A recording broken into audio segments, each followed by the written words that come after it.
Good afternoon, ladies and gentlemen. Welcome to this afternoon's session on child safety in aquatics and recreation. My name is Matt Griffiths and I'm the chair of the Aquatic and Recreation Institute. Before we begin, there are just a few things I'd like to make you aware of. So firstly, we recommend that you use headphones to listen to today's session to make sure you get the full benefit of a quality audio experience. We have placed all the microphones on mute and we would request that you remain on mute. If you have any questions, please feel free to use either the chat or place your questions in the question and answer box, which we'll use later in the session when we have time for Q&A. If you find that your audio is breaking up, you can access audio by switching to your phone and participate via your phone or mobile device. And finally, today's session will be recorded and we will make that available after the session. I want to acknowledge the traditional owners of the land on which we meet today. In the spirit of reconciliation, the Aquatic and Recreation Institute acknowledges the traditional custodians of country throughout New South Wales and Australia and their connections to land, sea and community. We pay our respects to their elders past, present and emerging and extend that respect to all Aboriginal and Torres Strait Islander peoples today. Today's webinar is brought to you by OzSwim, a gold sponsor of the Aquatic and Recreation Institute. And now I'd like to introduce our speaker for today. Marco Blanco is the CEO of Child Safeguard. Child Safeguard is an award-winning firm that are leading experts in advising organisations on child safety. Marco leads a team of consultants, lawyers, auditors and trainers in advising global and national clients in the implementation of child safe best practice standards across various sectors. Marco is an industry leader and authority, regular keynote speaker and media commentator. We thank Marco for giving of his time today. Now, before I hand over to Marco, I just want to make sure that we're all aware that there will be an opportunity for a brief Q&A at the end of today's sessions. So if you have any questions, feel free to drop it in the Q&A box throughout today's presentation. Thanks very much. Over to you, Marco. Okay, thank you very much, Matt, for those kind words. And it's great to be with you all today. So welcome to today's session on child safety in aquatics and recreation. A lot has happened in the recent months in terms of legal reforms. So today's session is very timely and we hope you get a lot out of today's webinar. So let's commence by giving an overview of what we're going to cover. And we're going to cover the following key topics. I'm going to give a brief introduction to Child Safeguard. Then we're going to look at a bit of the background. We're going to look at the Royal Commission and its important work and look at some of its key recommendations, which include the implementation of the 10 child safe standards. We're going to look at the context in relation to some media cases in terms of child abuse incidents within the sector. Then we're going to move to regulation of the child safe standards, which have now come into force. We'll be looking at some child abuse law reform. So what we mean by that is looking at what, as individuals, but also as organisations, what are your child safe legal obligations? And then we're going to round up with some strategies in terms of how to create a child safe organisation before we go into the Q&A session. Okay, so let's get started. So Child Safeguard, we help organisations become child safe. We help organise implement best practice and in particular implement the 10 child safe standards. Some of the work we do, we work with clients across the sector, private operators, with councils, with small swim schools.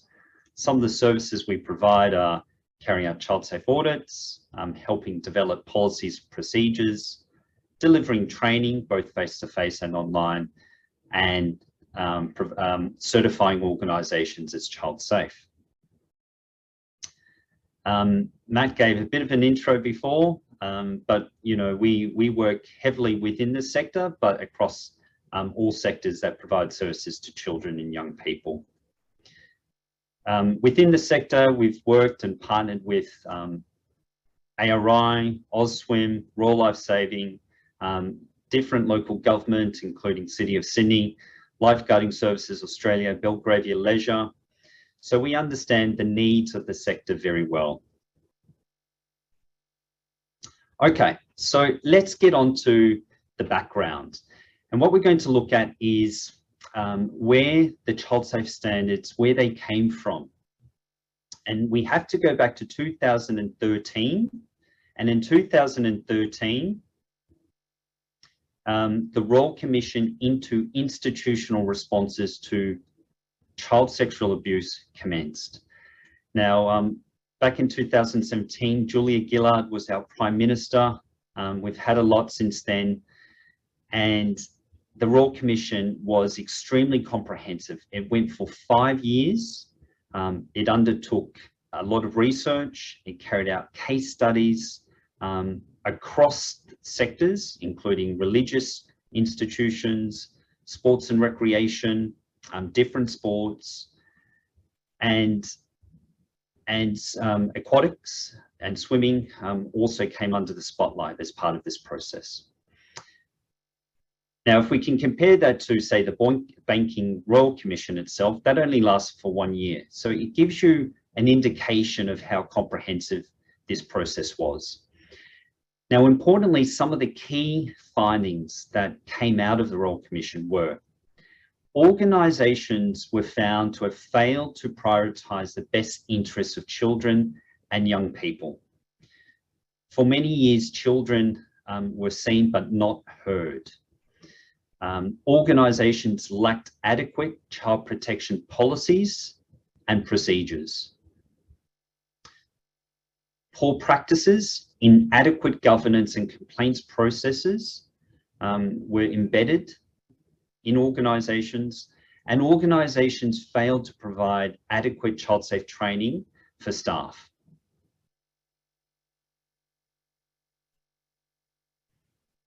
Okay, now, one of the areas that the Royal Commission also looked at is what are some of the barriers to disclosing abuse? And it's important that we understand some of these barriers so that we can mitigate them and prevent them. So for a long time, it was very difficult for victims and survivors of abuse to come forward. And some of these barriers to disclosing abuse were a fear of not being believed, a fear of consequences in small and close-knit communities. And from our experience, we often hear this in rural areas. So, we understand that we've got ARI members participating today from our metro and regional areas. Feelings of shame and embarrassment and uncertainty about what is abusive. So this contributed, these barriers to disclosing abuse meant that on average, the Royal Commission found that it can take 23, 24 years for victims and survivors to disclose abuse that's taken place. That's an extremely long time. So it's extremely critical for organisations to ensure that they're preventing forms of abuse, but also that they're providing avenues for victims to come forward.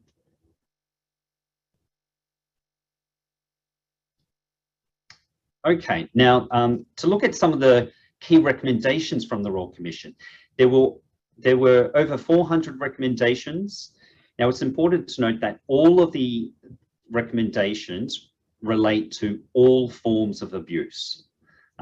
Sometimes there's some confusion there because the Royal Commission specifically looked at child sexual abuse, but the recommendations refer to all forms of abuse, being sexual, physical, emotional, and neglect.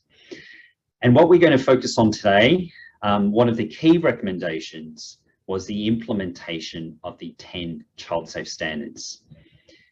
Now, after thorough, comprehensive research and analysis by the Royal Commission, they found that the 10 child safe standards are 10 critical elements necessary to create a child safe environment or to create a child safe organisation. Okay, and I'd just like to welcome everybody that's joined us today and writing into the chat as well. Okay, now continuing on, I thought it'd be a good time to just reiterate child abuse and what it means. Child abuse refers to acts or omissions, neglect, that result in or have the likelihood to result in harm to a child. The forms of abuse, as we outlined before, are physical abuse, sexual abuse, including child grooming, emotional or psychological abuse, and neglect. And so what are the child safe standards? Okay, so I'm not going to read all of these word for word, but I'm going to summarize them. Standard 1 really looks at, does your organization have a culture of child safety? Looking at your leadership, governance, and your culture. Standard 2, very importantly, is about children. How do you engage children and young people in your organization? How are they empowered and how do they participate?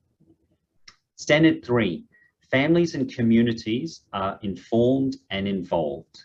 It is critical that you are communicating effectively to your community, to children, young people, to families, to guardians, as to what is your child safe framework, what policies, procedures do you have in place, and providing clear information. This is critical because there's so many occasions where we're engaged to investigate incidents, and if there is better communication between organizations and families, we can avoid a lot of misunderstandings as well. Standard 4, equity is upheld and diverse needs are taken into account. Looking at how do organizations best meet diverse needs. Standard 5, people working with children are suitable. So everybody would be aware of your obligations pursuant to working with children checks. So what type of screening measures are you taking place from the whole recruitment and induction process? Standard 6, processes to respond are child safe in terms of complaints. Standard 7, staff are provided with support and equipped with skills. So staff are provided with training at induction and on an ongoing basis. Now this is very important, and especially within this sector, a lot of work we do within Aquatics and Recreation, it's important that all staff receive training. Casuals, part, full-timers, all staff are receiving training so that they understand what their responsibilities are and they can best meet duty of care requirements. Standard 8, looking at risk management, both in the physical and online environments. Standard 9 is looking at continuous improvement, and Standard 10, policies and procedures. So these are the 10 critical elements to create a child-safe organisation. So implementing the child-safe standards. It is important that child-related organisations and organisations that you're representing today implement the child-safe standards too. Reduce the risks of child abuse occurring. Strengthen your child-safe capacity within your organisation. Now, at the same time, you'll be able to reduce potential costs and liability. It's important that you build trust and strengthen your relationships with your community, with families, with children and young people to enhance your brand and to be compliant, of course, with government regulation. So that's just a bit of background in terms of the child safe standards. But also what's important is to understand what's the context within this sector and what's happening within this sector in terms of incidents that you may have been aware of that have been in the media over the past couple of years. Now, this particular matter in relation to allegations at Mossman Swim School relate to a former swim coach. Now, this case is still going on in the courts. The alleged perpetrator pleaded not guilty to various charges of child sexual assault. At the end of 2020, it went to court. There was a retrial has now been set on the 15th of August of this year.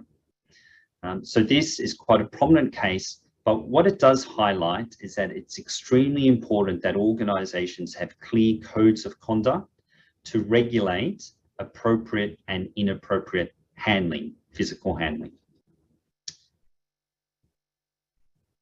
Now, a more recent case, and this refers to allegations made against a former Australian swimming coach up in Queensland that involved John Wright. He coached elite junior swimmers for decades, charged with multiple counts of historic sexual abuse in the 70s and 80s. So this has been in the media for the past 6 months. It was reported fairly heavily in the ABC 7:30. And so this is going to court at the moment as well. Now, a third case that we wanted to bring to your attention. At first, it may not seem so obvious why it's important. But last year, a woman was charged under the new Queensland failure to report laws, so October 2021. This person was the first person charged under these new laws because the woman failed to report, or the person failed to report a belief of a child sexual offence being committed against a young girl by another adult. What we're going to talk about a bit later on in the presentation is different legal obligations, and like Queensland, New South Wales has a failure to report offence. Now, why this particular case is so important? Because it represents the first time after these new laws have come into place that somebody has actually been charged for this. So I'm going to give a bit more context and explanation around that a bit later on. Okay, so what's recently happened in New South Wales? Well, the Children's Guardian Amendment, Child Safe Scheme Act, has now come into law. And what that means is that it commenced on the 1st of February 2022 of this year. What that means is that it applies to all child-related organisations, including Aquatics and Recreation, and that it embeds that organisations must now embed, if they haven't already done so, child safe standards into systems, policies, and processes. Now, the regulator of the child safe standards is the Office of Children's Guardian. Now, a lot of you, if not all of you, would be aware of the Office of Children's Guardian, especially in terms of its role in monitoring working with children checks. The Office of Children's Guardian has now got the legal authority to monitor, investigate, and enforce compliance of the child safe standards. And that applies to all organisations, child-related organisations. Now, at this point, it's important to note that although the legislation came into place at the start of February of this month, the Office of Children's Guardian is providing organisations with 12 months to implement before they really look at enforcement processes. So there is a grace of time in terms of has been provided to organisations. The Office of Children's Guardian is focusing this year, the first year of the Child Safe Scheme, in building capacity. So the strong focus is on organisations to build the capacity to implement, to embed the child safe standards throughout the organisation, and then next year they will turn to more regulatory enforcement processes to investigate, to monitor, investigate, and enforce compliance. So just looking at the legislation itself, now the legislation is embedded within the Children's Guardian Act, and Section 8D, when it refers to systems, policies and processes, these may include, but are not limited to, the following. That organisations must have a statement of the organisation's commitment to child safety, a child safe policy, a code of conduct, a complaints management policy and procedure, a human resources policy. So this would relate to recruitment and induction, and then a risk management procedure. So these are key documents that are mentioned in the legislation itself, but it's not a comprehensive and exhaustive list. Essentially, organisations should be guided by the child safe standards, and by implementing the child safe standards, organisations will be able to comply with the legislation. Okay, so what we're going to do for a moment here is just to get you all to reflect on your own organisation. Okay, and we've got, I'm going to ask some questions. I want you to reflect yourself and to answer yes or no, or it may be unsure, by yourself, to determine whether or not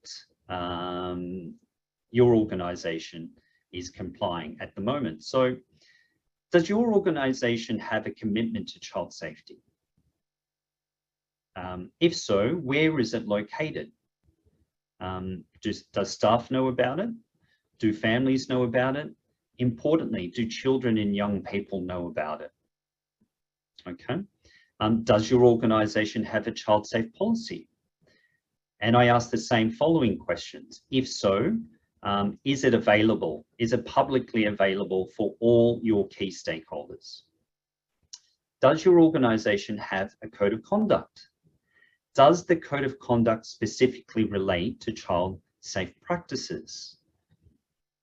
Does your code of conduct sufficiently address the risks within your setting? So does it address the risk within aquatics and recreation? Or if you work for a large organisation, is it a generic code of conduct? Okay, so it's important that you're customising to your setting as well. Do you have a child safe recruitment procedure? Now, does this go beyond the necessity of having a working with children check? Do your job advertisements embed child safety within them? Do your position descriptions address child safety? Does your organisation provide training at induction for all staff, inclusive of casuals? Do you provide ongoing refresher training to staff?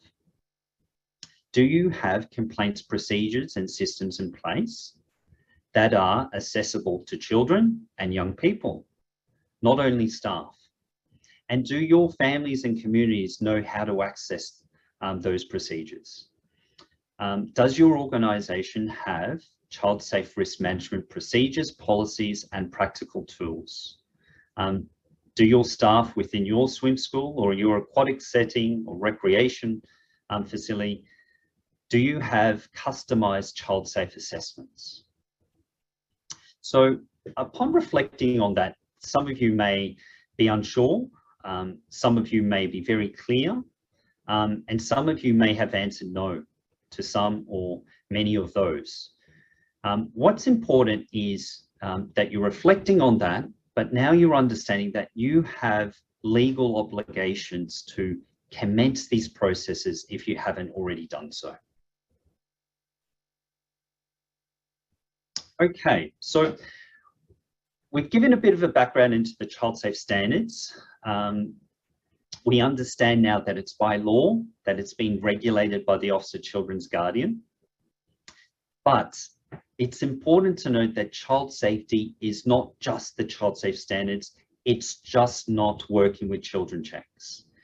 There is an array of laws and legislation that have come into place after the Royal Commission which means that your organization and individuals that work within your organization have multiple obligations. And we're going to quickly run through some of these as well. So what we're going to cover here is working with children check, reportable conduct, mandatory reporting, failure to protect, failure to report, and organizational duty to prevent.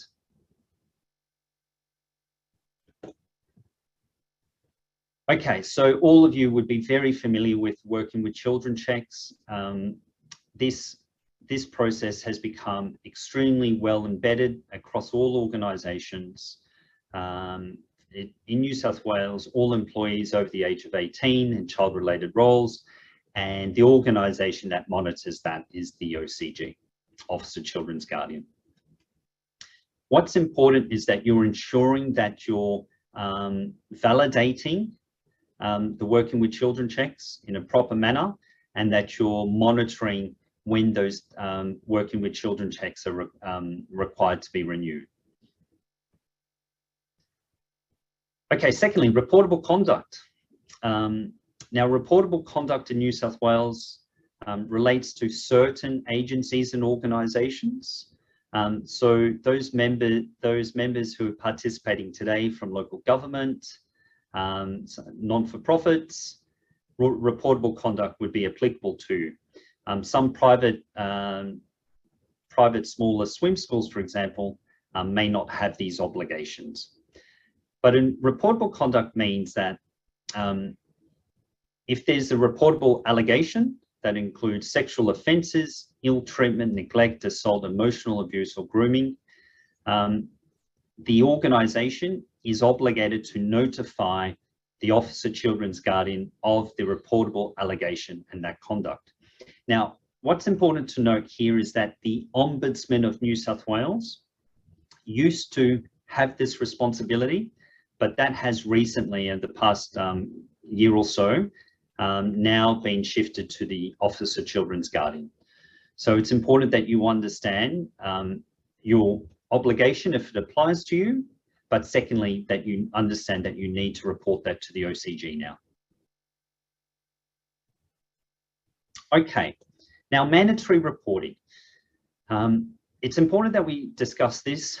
Generally in New South Wales, swim school teachers, as an example, are not regarded as being a certain category of individuals or a group of people that come under mandatory reporting obligations. However, if you work in local government, it depends on the organisation that you're working with. So it doesn't apply across the board to everybody in the sector, but some organisations and individuals within the sector are mandatory reporters for the purpose of this. Mandatory reporters are required to report known or suspected cases of child abuse. They have to report to the Department of Communities and Justice. So, you know, this is a tricky part. There are different agencies that you have responsibilities to report to. So before we said reportable conduct, the report must be made to the Officer Children's Guardian. In relation to mandatory reporting, you have to report to the Department of Communities and Justice, which used to be known as FACS. And then for some of us who've been in this area for many years, before FACS, it used to be DOCS. So it can be a bit confusing. So that's why it's important to ensure that you're keeping up to date with your compliance requirements here. Now, just as a general tip here, if you have any uncertainty around mandatory reporting, I strongly encourage that you refer to the Mandatory Reporters Guide, the MRG, which is online. And what you can do is you can go through a decision-making tree process. You can insert the information if you have a query or an uncertainty, if you have some uncertainty around an incident that potentially reaches the threshold. And then that can generate a PDF for you, so you can record that as well. You're not actually making the report or the notification through the Mandatory Reporters Guide, but it lets you go through the process of making a decision based on it. Now, what's really important now, we're giving you a lot of information, but these two next offences that we're referring to, the failure to protect and the failure to report, are now in law in New South Wales. Most organisations we speak to, which is a bit surprising, are unaware of these obligations. So we've talked about the child safe standards, which are now in law. We've talked about reportable conduct that applies to some organisations. We've talked about mandatory reporting. But importantly, after the Royal Commission, two pieces of legislation, which are now criminal offences, have come into place. And the importance of this is that it expands obligations right across the sector. So, let me just go back here. So a failure to protect. So a failure to protect is part of criminal legislation, is a criminal offence. What that means is that an adult working in a child-related organisation commits an offence if, one, they know of a serious risk that another adult in the organisation will commit a child abuse offence against a child who is under the care of the organisation. Two, they have the power to reduce or remove the risk. And three, they fail to reduce or remove the risk. Now, the penalty there is imprisonment. So it's a very serious piece of legislation. What this means, now, if we just reflect on this, this has a very broad scope. This refers to an adult. Okay, so anybody who's over 18 in your organisation, this applies to them. So this is quite a strong shift from the past. In the past, the focus on terms of who was responsible to report was very much placed on the director, the principal of a school, the head of an agency. However, the Royal Commission found that organisations weren't doing enough to protect children, and that it was essential that there was a strong sense of shared responsibility across the organisation, and that individuals in organisations were unable to turn a blind eye or to not take responsibility for protecting children. So that's a failure to protect. The failure to report offence, similar, and it states, an adult working in an organisation that delivers services to children and young people commits a criminal offence if they know, suspect, or reasonably believe that a child abuse offence has been committed against a child, they fail to make a report to the police. So this imposes the obligation on individuals, on adults working in your organisations, to make a report to the police. So this is really important now. Okay, it means that all adults working in the organisation have legal obligations, and that organisations really have to strongly embed a sense of shared responsibility. Now, on top of that, there's a new law that's come into place, a civil law, which has essentially essentially means that the duty to prevent is legislating the duty of care for an organisation. So organisations that exercise care, supervision, or authority over children must take reasonable precautions to prevent an individual associated with the organisation from perpetrating child abuse. So what this means, individuals in your organisations have legal obligations to protect children and to report to the police if there is that threshold. Organisations have obligations as well.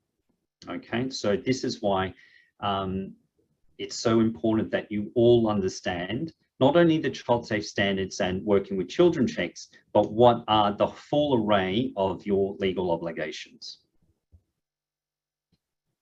So I just wanted to wrap up this piece on connecting this. So how do the criminal offences and civil duties impact your child safety obligations? Well, what it means is that all child-related organizations and staff members have child safety obligations. Everyone, okay? That's important to understand. And the obligations are separate to and in addition to any mandatory reporting obligations. So this is where it can be a bit confusing, because generally speaking, swim teachers, lifeguards as an example, may not be considered to be a mandatory reporter to report to Department of Communities and Justice. But that doesn't really matter anymore, because everybody has legal obligations pursuant to these other pieces of legislation which have come into place.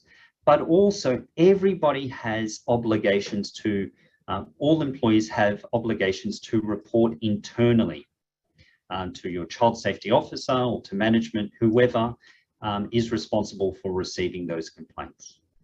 Okay, so I know there's a lot to take in there. I understand very well how confusing it can be, but what's very clear now, all adults have child protection obligations that they work in your organization. It doesn't matter if they're considered to be a mandatory reporter or not. Organizations have those legal obligations as well. So where do we go from here? Well, the best way to move forward is to ensure that you're embedding the child safe standards to protect your staff, to protect your organization, but more important, but very importantly, of course, to protect children and young people. So we're just going to go through, before we open up to Q&A, I'm going to run through a couple of quick scenarios. Scenario one. A swim teacher becomes aware that one of the young swimmers is experiencing child abuse at home. So what are the swim teacher's legal obligations, okay, under New South Wales criminal legislation? Well, from what we just looked at, the swim teacher has a legal obligation in relation to the failure to report offence. So if a swim teacher becomes aware, they have an obligation themselves as an individual and the organisation to make a report to the police. Scenario two, one of the squad coaches becomes aware that an adult within the organisation will commit an offence against one of the squad swimmers. Now, these are based on real cases as well. What are the legal obligations of the squad coach and the organisation? Well, we understand that there is a duty to prevent. So the squad coach has to remove or reduce the risk. Okay, now that's quite a broad statement, but they have to reduce or remove the risk. And the organisation has a duty to prevent, has to take reasonable precautions. So, of course, one of the first things to do is to make a report, to make a complaint. But there are a multitude of other measures that can be put in place. Okay. So getting to the strategies. Strategies to create a child safe organisation. Establish a clear child safe commitment. Promote a facility-wide child safe culture. Appoint child safety officers. Develop a child safe policy framework that is aligned with the child safe standards. And what we mean by framework, it's not just a child safe policy.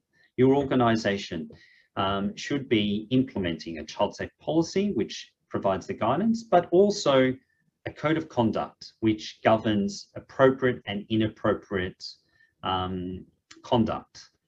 Complaints handling.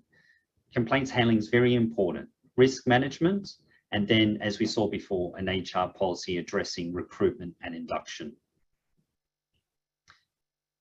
Training, it is so important. Deliver, and induction training is key and critical. So in delivering induction and ongoing training to staff, implementing risk management processes, communicating with families about what are your child safety measures, and continuously improving. These policies, we want to focus less on agonizing over the policies. I mean, you've got to invest time and effort to make sure the policies are customized, but then the policies become a living document. They're not just thrown onto the shelf. Now, going to just giving a bit of information about ARI's commitment to child safeguarding. So ARI was pleased to be invited by the Office of Sport and Office of Children's Guardian to be a committee member on the Sport and Recreation Sector Engagement Committee Child Safeguarding. So the first meeting was held earlier this month. And the purpose of this committee is to create awareness and build capacity in the sector, to engage, to have sports, aquatics and recreation engaging more with the Office of Children's Guardian. And this committee will be helping with the development of the Office of Sport's Child Safe Action Plan.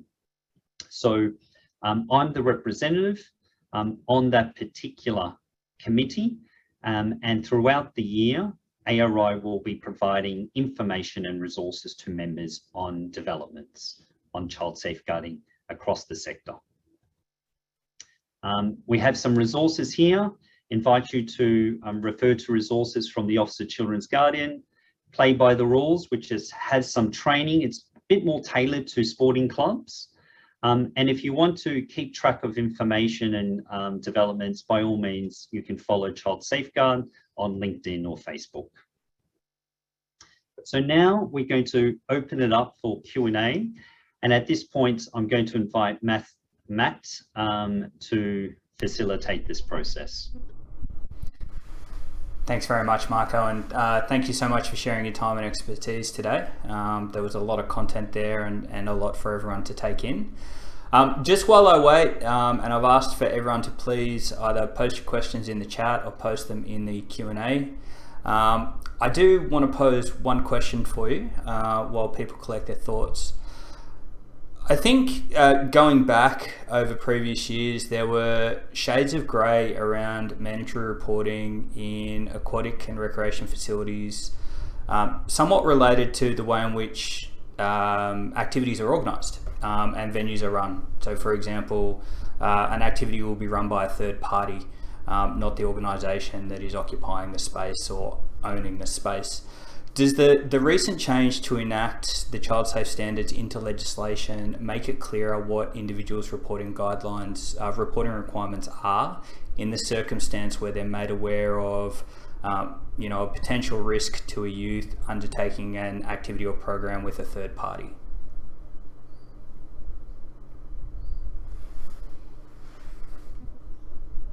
Hi, Matt. Thanks. So, look, it's very important for organisations to understand that they have obligations over employees, but also volunteers and contractors.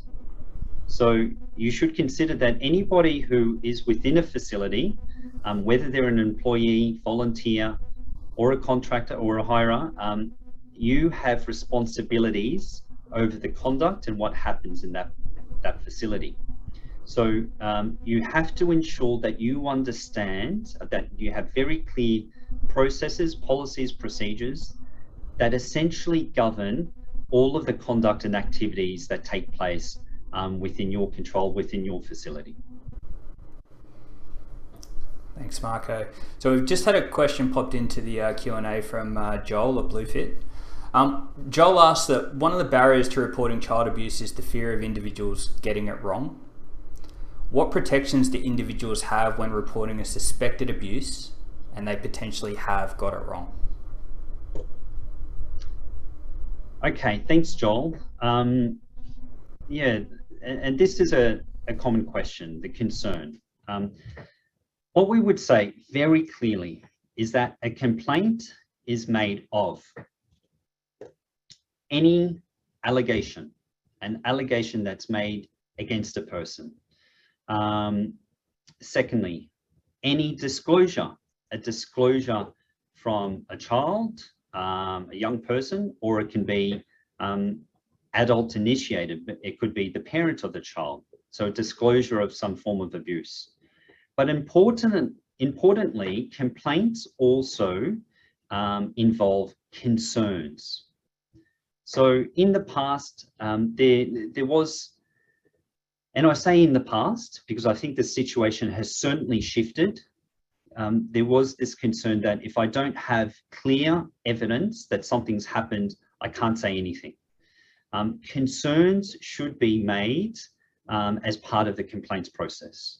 Now, there are also protections in place in terms of, failure to report, failure to protect. Generally speaking, if there is legitimacy in terms of that a complaint is a concern, it's an allegation or disclosure, that will be treated seriously, and the person is protected.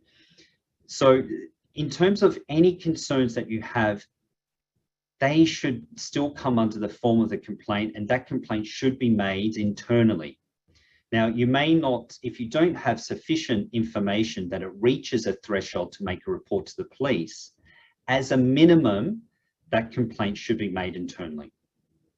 And the culture within an organization should be that people feel comfortable to come forward to make those complaints. Okay, I hope that provides a bit of a response there for you, Joel. Thanks, Marco. We are running out of time, so I'd just like to pose one final question, and I know this is a difficult one to answer, but I think a lot of people on this call completed your questions earlier in the presentation. I may have been interested or concerned about where they feel their organisation is up to in terms of adopting the child safe standards. So my question to you is, this can often seem a daunting task. If you could suggest or recommend to our audience, where is the first place that they should look in their organisation? What is the first challenge that they should confront in implementing the child safe standards? Where is it you would recommend that they start? Okay, good question. Look, it's important that organisations don't get overwhelmed by this. Really, I think organisations need to kind of flip that concern the other way. The blueprint is absolutely clear. Organisations should be implementing the child safe standards, and by implementing the child safe standards, organisations will be working towards becoming a child safe organisation. So the pathway is clear. Now, in terms of where do you start, that can be a bit tricky, but my recommendation is that organisations need to build a team that's provided with a budget, and that is designated with the responsibility to implement the child safe standards. Now, that team should encompass cut across the organisation. The reason why I say this is because with some of our local government clients, sometimes the whole of council is heavily influenced by children's services, by childcare. But you can't necessarily adopt policies from childcare centres and then put them into, make sure that they cover aquatics centres, for example. So it's important that you come up with a team that has a responsibility of implementing the child safe standards, and that the team represents a cross-section of the organisation. And then you have to develop an implementation plan. Okay, this is not going to happen overnight. It's not going to happen overnight. It will take time. But what's important is that people within the organisation are supported in terms of implementing the process itself. Come up with a clear implementation plan, support that team working on it. And the best way to probably do that is ensuring that you have clarity around who is the child safety officer, who is responsible for leading this implementation process. Now, just Matt, just to go on there, I know we're running out of time. A good starting point is to look at general resources provided by the Office of Children's Guardian. And I'd just like to thank Mark Roach, who's joined us from the Office of Sport. Mark has put in a link to Sport New South Wales in terms of some resources that they're doing in terms of some workshops as well. So there are opportunities for organisations within the sector to attend workshops that have been facilitated by the Office of Sport or by the Office of Children's Guardian. And those workshops are available on their websites. That's a very good way to get some get understanding of the child safe standards as well. And then there are also good templates. So that, I would say, that's a good starting point, Matt.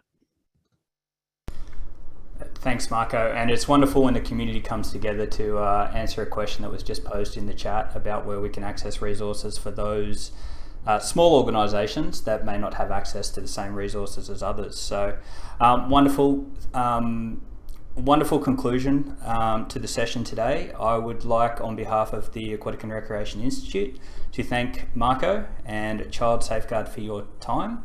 I hope our audience got a lot out of today's sessions, and if you have any follow-up questions or would like to provide feedback to the ARI, we'd love for you to email us at info@arinsw.com.au.